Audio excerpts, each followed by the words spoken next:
షాద్నగర్ పట్టణంలోని కాంగ్రెస్ పార్టీ యువ నాయకుడు అందే మోహన్ ఆధ్వర్యంలో భగత్ యూత్ గణేష్ మండల్ వద్ద నిమజ్జనం కార్యక్రమానికి ఎమ్మెల్యే వీర్లపల్లి శంకర్, మాజీ ఎమ్మెల్యే ప్రతాప్ రెడ్డి, మాజీ జెడ్పీటీసీ శ్యామ్ సుందర్ రెడ్డి తదితరులు హాజరయ్యారు. ఈ సందర్భంగా వారు మాట్లాడుతూ రాష్ట్రానికి ఉన్న విజ్ఞానాలన్నీ తొలగిపోయి నంబర్ 1 రాష్ట్రంగా అభివృద్ధిలో ఆదర్శంగా తెలంగాణ నిలుస్తుందని మాజీ ఎమ్మెల్యే ప్రతాప్ రెడ్డి తన ప్రసంగంలో పేర్కొన్నారు. 9 రోజుల పాటు ఎంతో ఘనంగా వినాయక నవరాత్రులు జరిపించి నిమజ్జనం ఇంత భారీ ఎత్తున చేయడం ఆషామాషి విషయం కాదని మాజీ ఎమ్మెల్యే అందే మోహన్ ను అభినందించారు. గణేష్ నిమజ్జనం కార్యక్రమాన్ని వీక్షించడానికి భక్తులు జనాలు తరలివచ్చారు.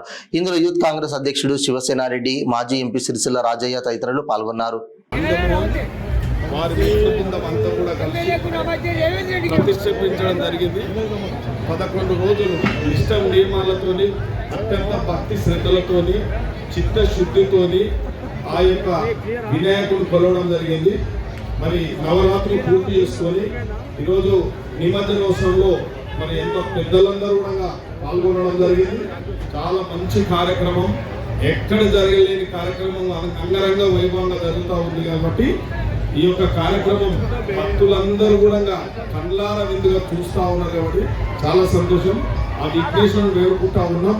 ఎప్పుడు కానీ హిందూ సాంప్రదాయం ప్రకారం ఏ కార్యక్రమం చేసినా ఆ వినాయకుడిని పూజించుకొని ఆ కార్యక్రమం మొదలు పెడతాం. కాబట్టి ఎక్కడైనా కూడా విఘ్నులు తొలగించడానికి కానీ ఏదైనా అరిష్టాలు ఏర్పడకుండా కూడా ఆ వినాయకుడు ముందుగా మనం పూజిస్తాం. కాబట్టి ఆ పూజ వల్ల ఆ కార్యక్రమం నిర్విఘ్నంగా నిర్దోషంగా సఫలీకృతం అయిపోతున్నాం. కాబట్టి చాలా మంచి కార్యక్రమం జరిగింది. కాబట్టి ఆ విఘ్నేశ్వరుని మేమందరం కూడా ప్రతి ఒక్క భక్తుల తరఫున, పెద్దల తరఫున అందరం కూడా కోరుకుంటున్నాం ఒకటి, మీరు ఆ భగవంతుడు ఈ యొక్క ప్రతి ఒక్కరికి, రైతులకు కానీ, భక్తులకు కానీ, వినాయక భక్తులకు కానీ, యూత్ కానీ, అందరి కానీ క్లియర్ చేయాలి. అందరూ స్టేజ్ దిగాలండి, అందరూ స్టేజ్ దిగాలి.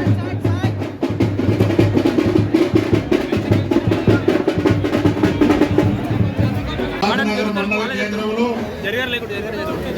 పెద్ద ఎత్తున గణేష్ నవరాత్రులు జరుపుకొని గణేషుని సాగనంపేటువంటి గొప్ప దినాన్ని పురస్కరించుకొని అందే మోహన్ గారి ఆధ్వర్యంలో రాష్ట్రంలోని యువజనులందరూ, యువజన నాయకులు ఇక్కడికి వచ్చేసి ఉన్నారు. వారికి ప్రత్యేకంగా స్థానిక శాసనసభ్యులు శంకరన్న గారికి, రాష్ట్ర భక్తి శ్రద్ధ